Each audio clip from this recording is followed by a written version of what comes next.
What God cannot do. I'm here to testify to the goodness of God. This testimony actually happened in 2022. I sent in the testimony, but the testimony team kept telling me they couldn't put it together to send it.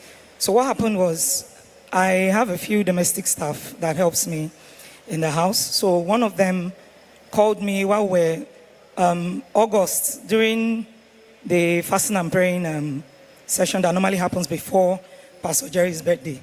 So Pastor Jerry was telling us, he kept saying, ask God for something, ask God for a testimony, so that you can have something to share. So that day was actually the last day of the fast. As we were praying, I said, Father, this is the last day, I don't have a testimony. Please give me a testimony to share.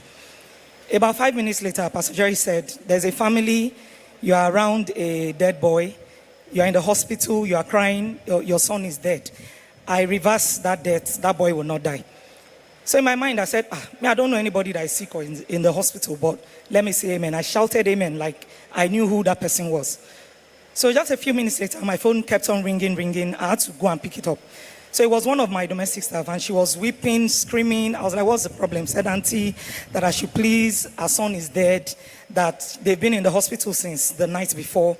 They said the boy doesn't have any blood, his oxygen level is low.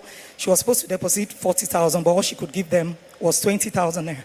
So I got very angry. I was like, why would you give? Because I just paid her the day before, and this was post-COVID. People were still trying to get themselves together. I was like, why would you give money you're supposed to use for your kids? You give it to the